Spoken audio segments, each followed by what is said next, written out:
तमाम उधेड़-बुन के साथ हम नीचे उतरते जा रहे थे, तभी सीढ़ियों पर कुछ दिखा।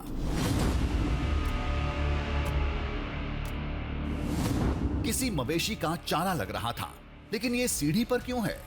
यहां कैसे पहुंचा?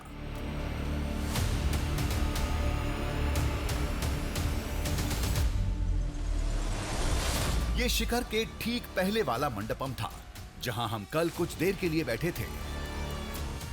चोटी पर पहुंचने से पहले ये आखिरी शुभ मंडपम है जिसमें नंदी विराजमान है।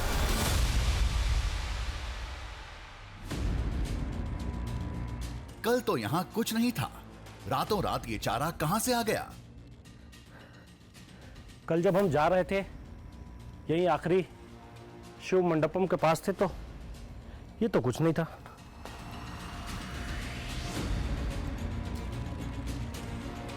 ये ऐसा लग रहा है जैसे आसपास कोई जानवर हो, कोई मवेशी हो जो अपना चारा यहां छोड़कर।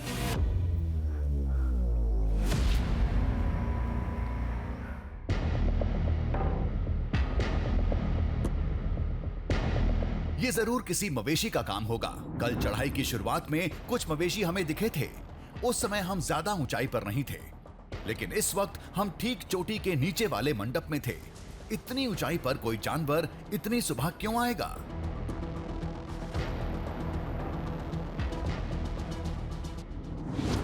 घासों पर दांतों से काटने के निशान भी थे, ठीक वैसे ही जैसे गाय या बैलों के खाने से होता है। इतने ऊपर तक तो किसी मवेशी का आना मुश्किल ही लग रहा है। क्या हो सकता है? ये तो अचानक ही दिख गया। ये बिल्कुल वैसा ही लग रहा है जैसे किसी मवेशी ने चारा खाकर छोड़ दिया हो कुछ। क्या लोग इन्हीं निशानियों को नंदी महाराज के आने का साक्ष्य बताते हैं? ये भगवान का ऐसा मंदिर है कि यहाँ पर नंदी भगवान खुद शिव जी भगवान के ऊपर मिलने के लिए आते हैं, लेकिन कई बार तो निशान में भी मिली है।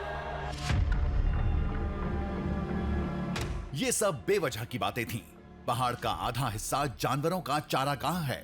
मवेशी आते जाते होंगे, उनमें से किसी एक के जबड़े से गिर गया होगा। इस पर दिमाग को भटकाना सही नहीं होगा।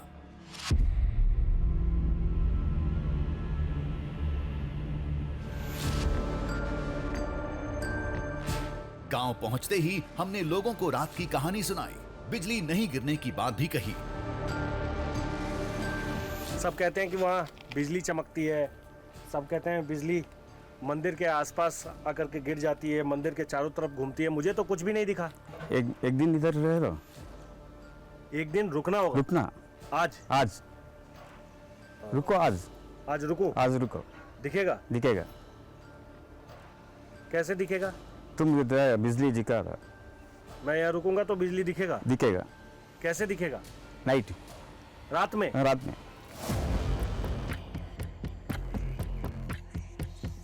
लोगों ने जवाब में हमारे उत्साह पर पानी फेर दिया। लोगों ने कहा कि कल मंदिर पर बिजली नहीं गिरी तो आज रुको, आज नहीं गिरे तो कल का इंतजार करो, कल नहीं तो परसों। ये महादेव की लीला है, कोई फिल्म का शो नहीं कि उसके देखने का एक तय समय होगा। भगवान की परीक्षा ले रहा है तुम? नहीं, मैं भगवान की परीक्षा नहीं ले रहा हूँ। तुमको नहीं दिखाया आज? हाँ। आज रुको, इधर नीचे रुको, तुमको कल दिखता है। हमने मन ही मन तय कर लिया था, आज एक रात फिर से कोशिश करेंगे। फिर हमने सीढ़ी पर मिले चारे के बारे में पूछा। हमें मालूम था सुनते ही ग्रामीण लोग उसे फट से नंदी देव से जोड़ देंगे, और हुआ भी वही। आप लोग किधर क्या क्या देखा है? वही नंदी महाराज आने का संकेत है। मैंने जो ऊपर देखा, आप ये कह रहे हैं कि वो नंदी महाराज के आने का संकेत है? या क्या है सर? Yes sir.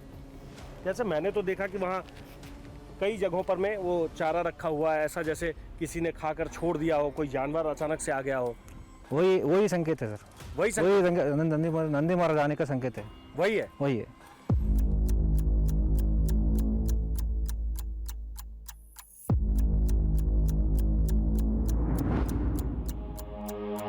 चारे वाली कहानी को हमने फिर दिमाग से निकाल दिया और पर्वत के नीचे पहुंच गए। जब इतना कर ही लिया है तो एक रात और कोशिश करते हैं। अगर बिजली नहीं गिरी तो भी एक अद्भुत मंदिर का दृश्यम हमारी झोली में होगा।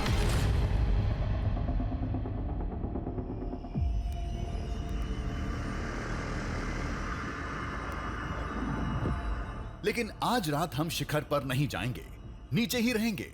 वैसे भी बिजली गिरी तो हमें आवाज सुनाई देगी। आज की रात हम यहीं बिताने वाले हैं। हमारे हाथ में यह गोप्रो कैमरा है। इस कैमरे को हम लगाकर छोड़ देंगे और देखेंगे कि क्या वाकई में ऐसा होगा जैसा लोग बहुत भरोसे के साथ, बहुत दावे के साथ कह रहे हैं। गोप्रो कैमरा हमने वहीं लगाया जहां कल लगाया था। कल की तरह आज भी पर्वत की हर हलचल पर इसकी निगाह रहेगी।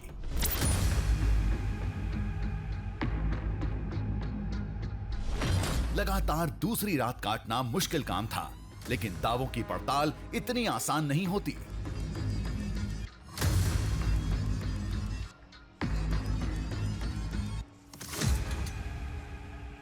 आज भी आसमान बिल्कुल साफ था, तारे चमक रहे थे। मौसम बदलने की दूर दूर तक कोई संभावना नहीं थी। आज भी आसमान बिल्कुल साफ है। ऐसा कहीं कुछ किसी भी तरह से ऐसा नहीं लग रहा है कि आज की रात भी या तो बादल गरजने वाले हैं या फिर बिजली चमकने वाली है या बिजली गिरने वाली है। ऐसा कुछ भी नहीं लग रहा है, कहीं से भी नहीं लग रहा है, दूर दूर से भी नहीं लग रहा है।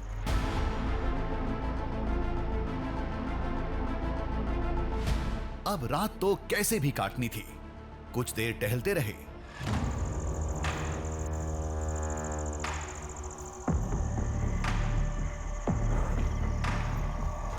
दिन भर की थकान हावी थी। कुछ ही देर में आंख लग गई।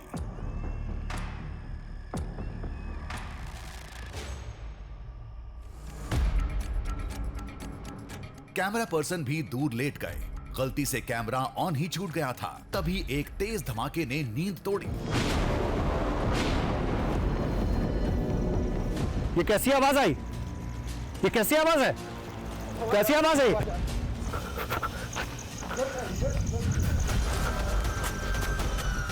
हम तेजी से गोप्रो कैमरे की ओर भागे। शायद पर्वत पर बिजली गिर चुकी थी।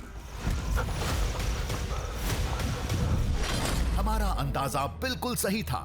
पहाड़ की हलचल कैमरे में कैद थी।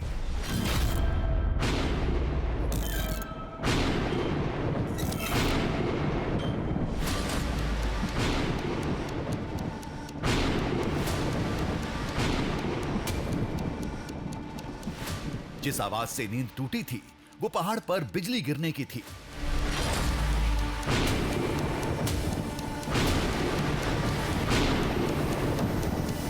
इसे देखने के बाद पहले मेरे मन में जितने सवाल थे, अब सवालों की संख्या दोगुनी हो गई है। क्या इसे देखकर हम ये मान लें कि लोग जो कुछ भी कह रहे हैं वो सब सच है, या फिर ये प्राकृतिक है? किसी नतीजे पर एक बार में पहुंच पाना बहुत मुश्किल है।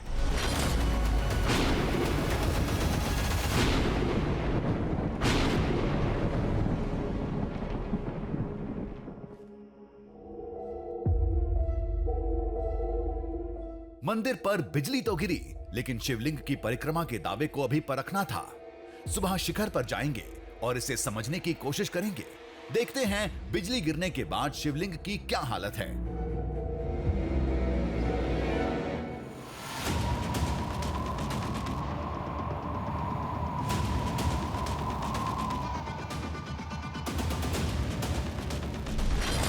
अगर बिजली ने वाकई में शिवलिंग की परिक्रमा की होगी तो वहां जलने जैसा कोई निशान होगा या गर्भगृह में टूट फूट हुई होगी। कुछ तो जरूर हुआ होगा।